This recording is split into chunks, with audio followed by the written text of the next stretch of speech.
RRB NTPC exam date जब से आई है बस एक ही सवाल आ रहा है साथियों का कि अंडर ग्रेजुएट यानी 12th लेवल की एग्जाम डेट कब आएगी। साथियों, जैसा कि आप सभी को अवगत होगा, ज्ञात होगा कि कल आरआरबी एनटीपीसी की एग्जाम डेट आ गई। आप सभी को इन्फॉर्म कर दिया है मैंने, टेलीग्राम चैनल पर जो साथी जुड़े हुए हैं उनको भी बता दिया है और यूट्यूब पर जुड़े हैं उनको भी बता दिया है। जहां जहां जो जो साथी जुड़ा हुआ है सबको पता चल चुका है कि आरआरबी एनटीपीसी ग्रेजुएट लेवल की एग्जाम डेट आ चुकी है। बट साथियों, जैसे ही ये ग्रेजुएट लेवल की एग्जाम डेट आई, एक मन में सवाल आने लगा है कि आखिर अंडर ग्रेजुएट यानी 12th लेवल की एग्जाम डेट कब आएगी। एक ऐसी वैकेंसी है आरआरबी एनटीपीसी जो कि सिलेक्शन आसानी से दे देती है। सैलरी की बात करें तो सैलरी अभी मेरी जानकारी में कई लोग हैं जिनको 92, 96 और 1 लाख रुपए तक सैलरी मिल रही है। अगर 8वां वेतन लग जाएगा तो इस सैलरी आपकी 1.5 लाख तक पहुंच जाएगी। आप यकीन नहीं करेंगे, लेकिन जब सिलेक्शन हो जाएगा तो आप अपने आप ही यकीन करने लग जाएंगे कि हाँ मैम कह रही थी इस तरह से है। चलिए बात करते हैं साथियों आरआरबी एनटीपीसी ग्रेजुएट लेवल की एग्जाम डेट के बारे में। अंडर ग्रेजुएट यानी 12th लेवल एग्जाम डेट क्या है इस बारे में। उसके साथ साथ साथियों, क्या 20 दिन काफी हैं ग्रेजुएट लेवल की तैयारी में। अगर आपको नहीं पता कि आरआरबी एनटीपीसी ग्रेजुएट लेवल की आपकी डेट आ चुकी है और जो डेट है साथियों वो है 5 जून से 23 जून के बीच में, यानी ये आपकी एग्जाम डेट है। बाकी जो आपके एडमिट कार्ड हैं, एग्जाम सिटी वो आपको 10 दिन पहले यानी 25-26 अप्रैल तक मई तक पता चल जाएगी। और बाकी जो आपके एडमिट कार्ड हैं वो 4 दिन पहले, यानी बात करें 31 या फिर 1 जून, 31 मई या 1 जून में आपके एडमिट कार्ड आ जाएंगे 4 दिन पहले। एग्जाम सिटी 10 दिन पहले और एडमिट कार्ड 4 दिन पहले। चलिए ये तो हो गई आपकी जो भर्ती है ग्रेजुएट लेवल की वो। अब भाई ग्रेजुएट लेवल की जो भर्ती है क्या उसमें 20 दिन काफी हैं? देखिए, पहले ही आपको बताया था जो कहा जाता है वही हो जाता है। पहले ही आप सभी को बताया था कि एनटीपीसी ग्रेजुएट लेवल की एग्जाम डेट पहले आएगी और देखिए वही हुआ, ऐसा ही हो गया। दूसरा है, पहले से आप तैयारी कर रहे हैं तो आपके लिए कोई दिक्कत नहीं आने वाली।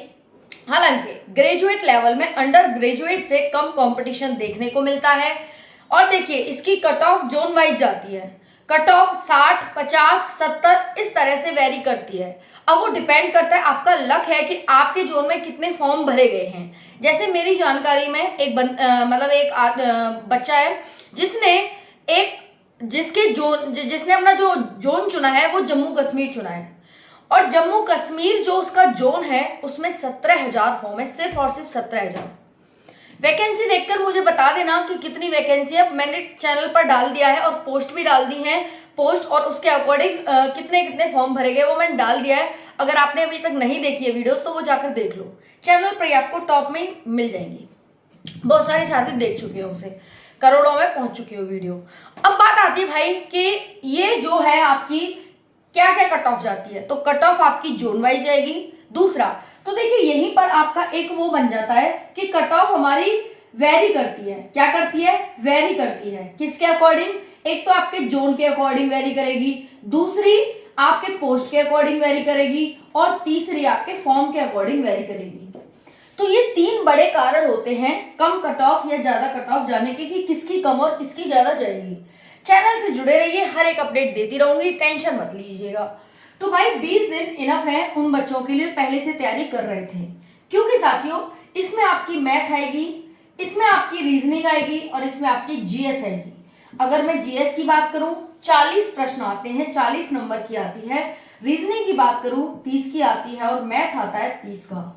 देखिए रीजनिंग बिल्कुल हलवा आती है। क्या आती है? हलवा, बिल्कुल हलवा आती है। बहुत सारे इसे खाकर पानी पी लेते हैं। लेकिन बात आती है यहाँ पर मैथ की। मैथ थोड़ा सा क्या आता है? ट्रिकी आता है, इजी होता है, लेकिन आपको क्वेश्चन पढ़ने में लेंथी आएगा, क्वेश्चन पढ़ने में समझने में समय ज्यादा लग जाता है, करने में इतना समय नहीं लगता है। तो मैथ क्या आता है, ट्रिकी आता है। बाकी जीएस तो आपको पता ही है, गारंटेड सिलेक्शन तो यही करवाती है, लेकिन ये हमेशा ही क्या होती है, बेवफा होती है, इसको कहा जाता है ये। तो भाई किस तरह से जीएस में हम अपना 30+ स्कोर आपको रखना होगा, तब जाकर आप अपना सिलेक्शन समझ सकते हैं। रीजनिंग की बात करें तो रीजनिंग में बच्चा 30 में से 30 लाता ही लाता है, क्योंकि हलवा आती है, पूरा खा के बैठ जाता है बच्चा। बाकी मैथ में भी बच्चा 25+ यहाँ पर स्कोर करने की कोशिश करेगा ही करेगा। ठीक है जी, समझ में आ गई। अब कहेंगे कि भाई इतना तो कुछ ज्यादा ही हो जाएगा, 55 तो आपके यही हो गए। अब 55 में इस 30 में से कितने ला सकते हैं, 30 में 30 आने चाहिए, तो 55 और 30 85 हो गए। तो जब आप 85 या 80 का टारगेट रखेंगे, जब आपके 70 के आसपास आएंगे, और आपका जोन अगर डेंजरस जोन में है, कल मैंने ग्रीन जोन और डेंजरस जोन दोनों बता दिए थे, यानी सेफ जोन और खतरनाक जोन। तो अगर आप सेफ जोन में हैं तो भाई अच्छी बात है, आपकी 60-50 चली जाएगी। लेकिन आप डेंजरस जोन में, जिसमें फॉर्म ही इतने ज्यादा भरे गए हैं, सीट भी कम है, तो फिर आपकी कट ऑफ है वो हाई जाएगी, फिर आपको हाई अपने मार्क्स लेकर आने पड़ेंगे। ठीक है, समझ में आ गई। अब बात आती है भाई एग्जाम डेट की। तो एग्जाम डेट कब है, तो देखिए इसकी जो एग्जाम डेट है वो इसके बाद ही होगी, यानी जो ग्रेजुएट लेवल का आपका एग्जाम है इसके बाद ही होगी 12th लेवल की। तो वो कम से कम आपका एग्जाम जुलाई में चला जाएगा, क्योंकि 23 जून तक तो इसी के एग्जाम चलने वाले हैं। तो जुलाई में आपका इसका एग्जाम होने वाला है, तुरंत ही आ जाएगा आपका। तो जितने भी साथी तैयारी में नहीं लगे हुए हैं, लग जाओ। वीडियो के डिस्क्रिप्शन में बुक मिल जाएंगी आपको, जो लास्ट टाइम पर आपको हेल्प करेंगी। इंपॉर्टेंट बुक्स हैं, टॉपर्स की चॉइस है, बहुत ही आसान और भाषा में लिखी हुई है और बहुत ही कम पैसे में है। जाइए परचेज कर लीजिए। सिलेक्शन के आगे ये 10-15 या 20-50 100-200 रुपए कोई मायने नहीं रखते हैं। लगने के बाद आप लाखों कमाएंगे, लाखों।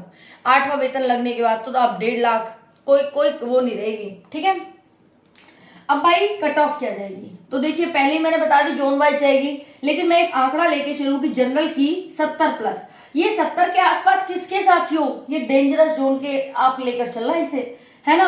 अगर आप ग्रीन जोन में आ रहे हैं तो आपकी कट ऑफ बहुत कम जाएगी। ठीक है, तो एक तरह से आप ले सकते हैं रेड या डेंजरस जोन। ओके, 70 आपकी जनरल की होनी चाहिए, ओबीसी की 69 के आसपास, ईडब्ल्यूएस की 68, एससी की 65 और एसटी की 62। ये आप एक आइडिया आपको लग जाएगा, इससे रफ आइडिया इतनी की आपकी कट ऑफ कम से कम जाने वाली है, और इसके आसपास आपको मार्क्स लाने ही होंगे, हर कीमत पर नहीं, हर हाल में लाने होंगे। समझ में आ रही है। तो यही था। बाकी आपका क्या विचार है, क्या आपका तर्क है, वो भी तर्क सुझाइएगा, ताकि मैं भी उस पर वितर्क कर सकूं। बाकी वीडियो तो बहुत अच्छी लगी होगी, क्योंकि मैंने इतनी अच्छी वीडियो बनाई है आपके लिए। बाकी और कोई डाउट हो तो पूछ लीजिएगा। जय हिंद, राधे राधे।